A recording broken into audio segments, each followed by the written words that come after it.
ataupun ini, saya tidak menuntut dah yang pencemaran nama baik. Mungkin saya bisa dapat dari hasil kerja saya sendiri, tidak mau saya dapat uang-uang yang kosong-kosong yang di luar halur dari tanpa perjuangan saya sendiri.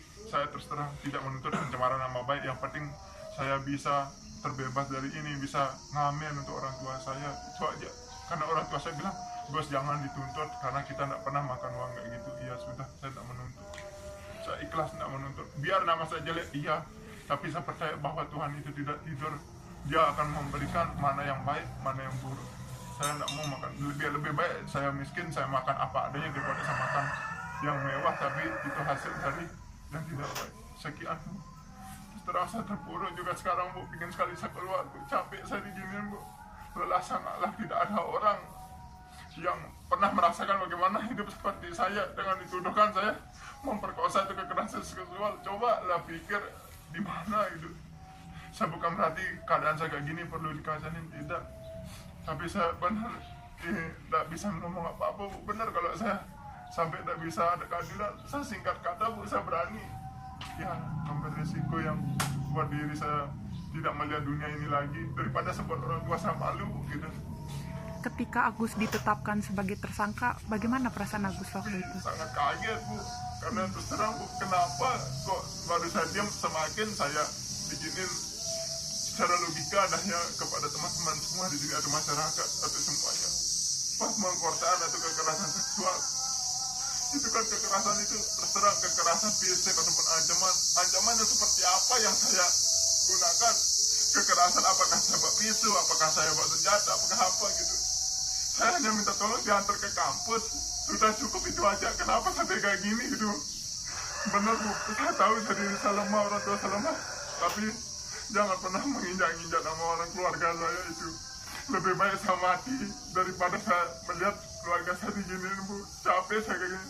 Setelah saya di kamar hanya diam, berdoa terus, berdoa diberikan kekuatan.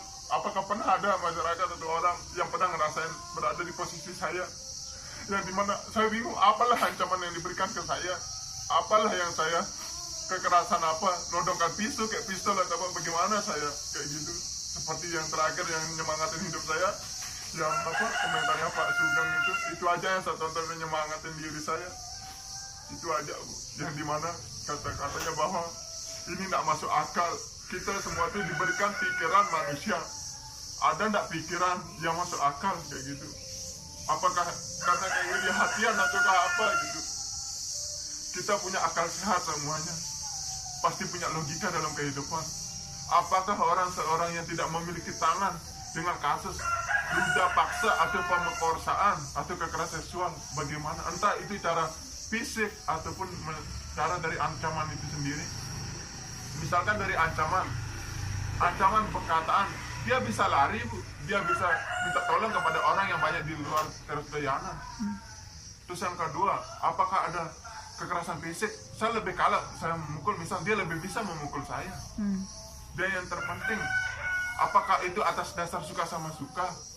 Itu seketika kejadiannya itu ada suka sama suka, terus berbalik arah dengan memanfaatkan keadaan, bertemu sama orang di Islamic Center, seketika berpeluang, seketika diperkosa, dan sampailah kejadian seperti ini. Tapi mohon maaf Agus sebelumnya, ini kan Agus dianterin ke kampus bahasanya. Kenapa kok tiba-tiba bisa langsung ke homestay? Apakah Agus mengarahkan si korban untuk ke homestay ini loh?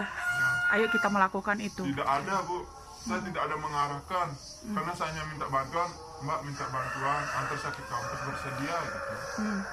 Tapi kenapa dia muter-muter 3 kali di Islamic Center? Saya mengira dia akan bertemu sama temannya dulu, baru nganter saya, kan gitu. Karena pikiran saya tuh, ayolah kita diajarin sama orang, berpikirlah positif ketika orang sudah membantu. Jangan pikir yang negatif.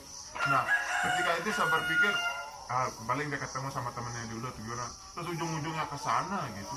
Nah, saya mengelawan di posisi, mengelawan pada di homestay itu, saya tidak bisa ngapa-ngapain, posisi saya sudah tenangnya. Bagaimana mengelawan? Gitu. Berarti Agus juga korban ya? Korban dari si perempuan begitu? Iya gitu. Kenapa saya berani bilang korban? Karena apa? Saya dibukain Bu, kecuali saya buka pakai kaki saya atau saya tarik atau gimana, masuk logika. Tapi saya tidak ada menarik, dia yang buka baju saya, dia yang buka celana saya, dan dia yang di atas saya. Kan itu atas dasar suka sama suka itu. bagaimana? Kenapa tiba-tiba bilang pemerkosaan? Kalau memang dia merasa dia terancam atau tidak suka sama suka, untuk apa dia mengembalikan saya dengan baik-baik, melepas saya di Islamic Center, digonceng saya lagi setelah setelah melakukan itu baik-baik, tidak ada ngomong apa-apa, cuman dia bilang, halo, saya sudah mau jalan balik ini, tunggu saya di Islamic Center, tetapi saya tidak bisa berhenti sebelum kamu sampai di sana. Muter dia lagi 3 kali, kamu sudah di mana? Saya sudah di Islamic Center. Ya, kamu duluan berhenti, baru saya bisa berhenti. Nah, setelah dia berhenti, nah seketika dia ngeliat selilingnya ini, seret. Nah, seketika turun di motor, dipeluk yang cowok itu satu, kok cowok itu motor cekrek begitu kan. Dan dia ngomong gini, kenapa kamu bisa naik di motor ini? Dia bilang gitu. Yuk pak, saya hanya minta tolong diantar ke kampus, kok jadi begini, saya bilang. Terus dia, apa alasan kamu kayak gini? Ya seperti itu pak, saya hanya minta tolong di kampus, antar ke kampus, kok jadi begini. Nah, seketika saya laporin polisi. Iya, silakan lapor polisi kalau merasa keberatan, karena saya kan mikirnya baik-baik aja, karena tidak ada dia ngomong apa-apa. Setelah terus dia cewek ini nyaut, dia berbicara sama temennya itu, kita tidak bisa melaporkan dia karena kita tidak punya bukti, harus kita tinggal aja sudah dia bilang itu. Besokannya dan malamnya itu saya lihat viral, saya dibilang seorang mahasiswa melakukan pemerkosaan di teras Udayana. Kan di teras Udayana tempat pertama terjadinya itu, kan di teras Udayana itu rame.